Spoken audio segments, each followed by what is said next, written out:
So who were you before you became this? Before society put limitations on you, told you what you should be, who you should hate, who you should love,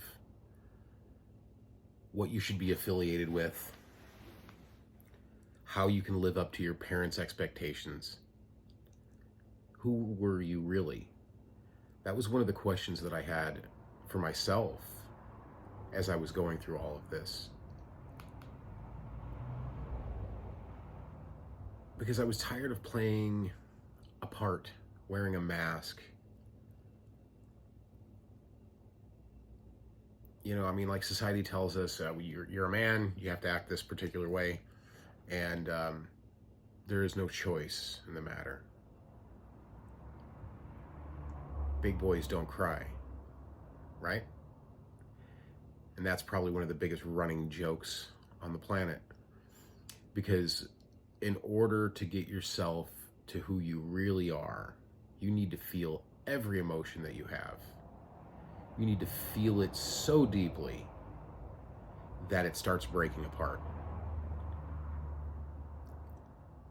You have to be comfortable with yourself, your feelings, your emotions, what you've done in life, what you haven't done in life, in order to get to a higher standard of who you actually are. It's a type of deprogramming. We are just told so much nonsense in life. Like, this is the way this is, and that's the way that is, and we have to accept those things. And no, you don't have to accept any of those things, because none of those things have any pertinence.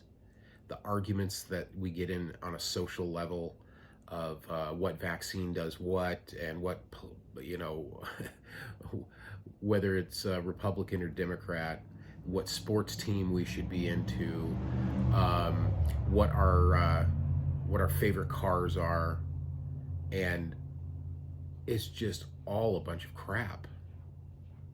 None of it really has any pertinence. We should always be searching for our higher selves constantly. It should be our primary drive. Because the thing is our beliefs are what either propel us forward or keep us held back. That's kind of the art of manifestation. Whatever you believe to be is so. And the beginning of that is changing your thought process. But what we're doing is we're manifesting our potential. We're not manifesting material things. I mean, even though that can happen, we are manifesting our potential. Whatever the end result is, wherever we need to go, is what we need to manifest to maintain a momentum on our own path. And I don't know if we're blessed with a spiritual awakening or if it's a hindrance.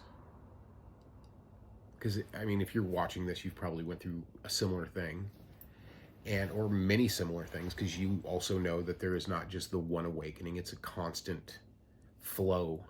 And I don't know if there's an end to it. There probably isn't.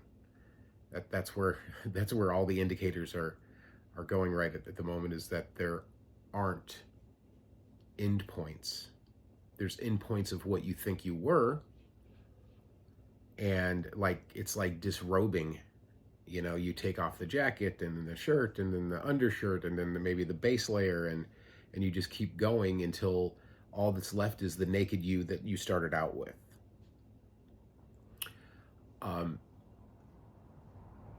I was kind of a black sheep in my family, and I had an aunt that was very integral in my development, my early development. I mean, she taught me my multiplication tables and how to spell, and she tutored me quite a bit. And then as I got older, we became even closer. And the last conversation I had, if you want to talk about bizarre synchronicities, the last conversation I had was the last suit that you wear won't have to have pockets because you can't take anything with you. She'd accumulated quite a bit of debt and was kind of stressed out about it and didn't know where to go or how to fix it. And so I told her that, and she nodded her head, and she was dead the next morning. And that was hard for me because she was my confidant, you know? She was the one that always believed in me, always gave me a chance, and gave me the benefit of the doubt when no one else really would. I had pretty great grandparents as well, but she had a special way about her. She could make you understand her point of view, right or wrong. She could at least make you understand it. And that's really the thing. Like, I think there's a Bukowski poem, and I'm gonna ad lib this because I don't have it memorized, but it's basically like we're eaten up by trivialities and nonsense. And the basis of it is that we're all going to die at the end, you know? What is your purpose here? Because we all hit the same finishing line. And if we'd stop concentrating on all these hot button issues in society, what social media platform we should be on, how we should act and react in confounding circumstances, things could be a lot easier, much more profound. We are not limited to our physical bodies, and we're not limited to our thoughts or our emotions. One of my favorite phrases is to sit with it. Somebody will ask me, you know, what do I do in this situation? Sit with it. Take some time alone. Go out in the woods. Sit in your favorite comfortable chair. Take a stroll around a lake. Meditate in the sun. Those are the beautiful things that we can do to get our minds clear enough to hear what we're actually trying to tell ourselves. We want to be loved. We want to be accepted. And that starts with loving and accepting others. The things that you want are the exact same things everybody else wants. Some people get swayed into the duality of things, and they have to make as much money as they possibly can because that's power and control and all this stuff. We want to have control over our outside world, and it's not going to happen. You know, it's not feasible. We don't control anything outside there. I mean, all we control is like when we pay our bills, how we pay our bills, getting up and going to work, when to go take a stroll. That's our free will. Our free will is putting ourselves in positions that may be more conducive to us than just sitting all the time. That was one of the things that I had a problem with, is I would meditate too much. I would sit all the time. And I would either be sitting or exercising. And there was very little middle ground. You also need to get out and meet people and have experiences and do things that frighten you and do things that make you giggle. You know, that's what it's about. It's living every fucking moment. We take so much for granted. We think that there's going to be a tomorrow, which chances are there probably will be, but there may not be a tomorrow. Just like the story with my aunt.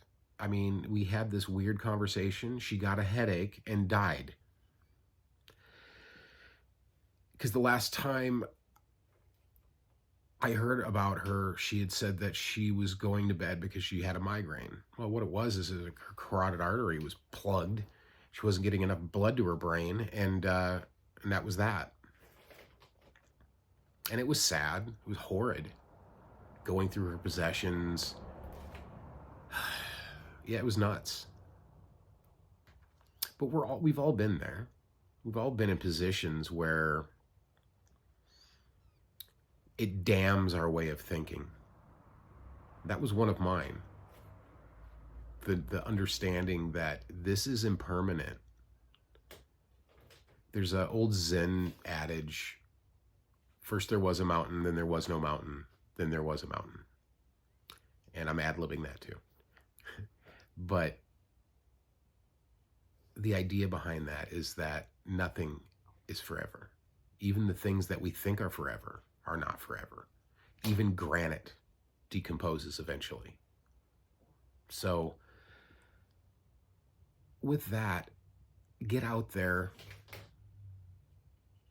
make love to the universe, make love to your existence, find the things that turn you on, metaphorically speaking, of course. And as always, I love you. Leave your comments. I enjoy them.